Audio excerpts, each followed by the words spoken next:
everyone, I am here with a video inspired by a book that came out a few years ago called The Novel Cure, and I will be calling it the Victorian Literary Medicine Cabinet. So these are books that are remedies to different emotional or mental ailments that you might have, and I hope that you enjoy my recommendations. So the first recommendation is for when you need to reassess the trajectory of your life. And I'm going to recommend Middlemarch by George Eliot, which does, towards the end, ends up with many characters that were not kind of thoughtful enough as they went through their young adult lives and then end up entirely unhappy in the lives that they have ended up with. So I think it's a very good book to be thoughtful about the direction in which your life is going. And to be very intentional with each and every day, each and every decision that you make, and think about, what do I want out of life? What is it exactly that I want? Kind of really breaking that down and then trying to see if you can find the steps to move towards what you do want. The next one is for when you need a cautionary tale of what obsession with romantic love can do. And that is going to be The Doctor's Wife by Mary Elizabeth Braddon. I feel that The Doctor's Wife is to Northanger Abbey kind of the more domestic realism version. The Doctor's Wife has a very different feel from Lady Audley's Secret by Mary Elizabeth Braddon, and it is more kind of a salt of the earth book. And I think there's something really special about it, and it's also a book for book lovers. So Isabel, the main character of The Doctor's Wife, much like Catherine from Northanger Abbey, reads many, many novels.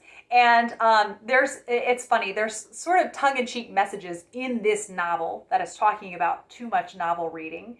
And you get very unrealistic portrayals of love. You get characters who always know the right thing to say and always get what they want if it's a piece of fiction. And so Isabel starts to pine after a life like this for herself and for things that end up being very futile. But thankfully, it is a safe space in a novel, and she's able to learn this lesson. But it can be a good way to think about, am I too obsessed with romantic love? Do I think it is the end-all, be-all? Am I depending on one single person for bringing me happiness? It's kind of a tall order for a flawed human being to bring anyone complete happiness, complete and utter happiness. The next one is for when you need something light and charming. And that is going to be Cranford by Elizabeth Gaskell. This is very lighthearted, except for a few parts, which are definitely on the sadder end. But you have some very, very funny things that happen in this. And several of the things that really did happen that inspired Elizabeth Gaskell to write these series of vignettes. They didn't start out as a book, and I think you'll be very charmed by it. Go in just expecting to enjoy the delightful writing and some small happenings. The next cure is for when you need a book that takes you alongside and tells you a grand story. And this is one that I would love to reread, hopefully in the near future, and that is The Way We Live Now by Anthony Trollope. This book is kind of, the scale of Middlemarch and Vanity Fair. It covers a lot of ground. You're with a lot of characters. And so I think that kind of a benefit is if there's one character plot line you aren't quite as interested in, you will be taken alongside to other characters before too long.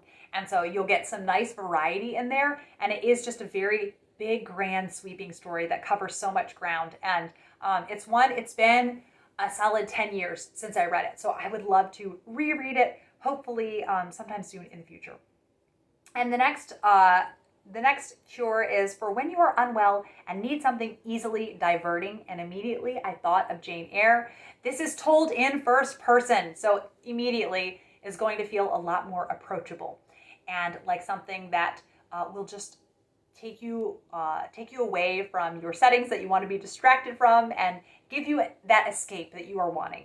And it is quite a masterpiece and keeps you on your toes, has some real crazy twists and turns. So many people, I feel like, on the interwebs, just spoil Jane Eyre. And part of the reason Jane Eyre is so exciting is that you don't know one of the big twists. One of the reasons why it's so exciting to read Jane Eyre is that you don't know what's going to happen. So I hope that someone who hasn't read Jane Eyre but wants to, goes into it not knowing any of the exciting twists. The next medicine, the next cure is for when you are feeling sorry for yourself. And I would recommend you read either North and South or Tess of the D'Urbervilles. So if you think you have money problems, read North and South, where people are genuinely unsure if they're going to have enough bread to put on the table. And that will really put things in perspective. Yes, I would love to feel less limited by the financial status that we're living in. But think of the characters living in North and South. And then also, if you think you have romantic problems, think of Tess of the D'Urbervilles. Poor Tess and everything that she goes through. My heart goes out to her. The next one, for when you are going to travel, I'd say read Three Men in a Boat. Hopefully, you will not make quite the same mistakes that they make in Three Men in a Boat, but it's really a fun, rollicking adventure where they go around and you get to see them. It's hilarious. It's kind of got a caper feel to it, and I highly recommend Three Men in a Boat, and it could be extra fun for when you're traveling. The next recommendation is for when you are doing home renovations, read Diary of a Nobody, because if you think your home renovations are going badly, you will feel a lot better about it after reading Diary of a Nobody and seeing all of the holdup that they have. Home renovations, they never go as quickly as predicted before they are actually begun, and you're in for quite a treat. The next one is for when you want to be scared. When you want to be scared, and that is The Phantom Coach by Amelia B. Edwards. And this is a chilling short story about a traveler who is trying to get home to his family on a lonely winter night. It's very dark, and he is trying to catch a ride. So he's wandering out in the snowy countryside and trying to get home to his family. And some spooky, spooky things happen. The next one is for when you want to observe gentle domesticity. If this is something you want, a really soothing novel where you can just see people kind of living their daily lives, I would recommend The Heir of Redclyffe or Deerbrook. These go hand in hand to me. They definitely have a very similar feel to them and just have a real warmth to them. And I really love that about those books. For when you want to read about a couple that you can root for, Dr. Thorne. Dr. Thorne by Anthony Trollope. I remember being so smitten with the romance that was in Dr. Thorne and just how I wanted them to end up together so badly. I was rooting for them, and I thought, I don't know if I can cope if they don't end up together by the end. So read Dr. Thorne and see if they end up together. It's such a wonderful ride. And then for when you are accused of something, if you are ever accused of something, guilty or not, read Framley Parsonage, and you can see how Mark Robarts deals with things so well. I love Framley Parsonage. It might be my favorite out of the Barsetshire Chronicles, but now they're all kind of a blur. So I definitely will reread them at some point. And but I have other Trollope I want to get to before that. And then the next one is for when you are feeling too antisocial or bitter, read Great Expectations. I think that Miss Havisham is a sterling example of what happens when someone is too antisocial and bitter, and how it can eat you up inside if you let the bitterness stay. And bitterness is kind of the easy out. You can just be really upset about the wrong things that have happened to you. It can't even be wrong things that have happened, but just think of Miss Havisham and say, no, I don't want to be like Miss Havisham. The next one is for when you are feeling existential angst, read Ramallah by George Eliot. This book really does cover what is the meaning of life. What does it mean to live a fulfilled life?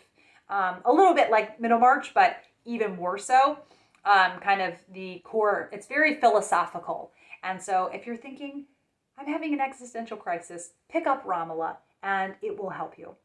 For when you are in need of a laugh, when you need some cheering up, I would recommend picking up Maud, the Illustrated Diary of a Victorian Lady, particularly because this is very visual. And so if you're feeling a little tired out, you aren't really up for reading a big chunky book, Maud is so light and easy breezy, easy to get through.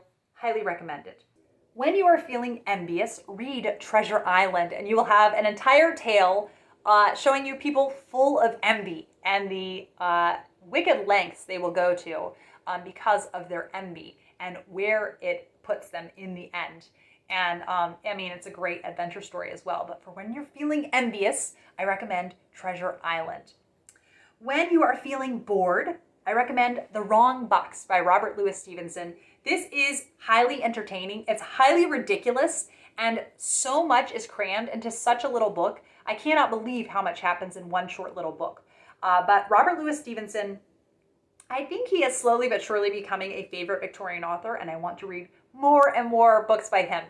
And the last one is For When You Are Broke, read David Copperfield. And I will read to you the quote from Mr. Micawber, where he says, annual income, £20, annual expenditure, £19, 19 shillings and 6 pence, result, happiness.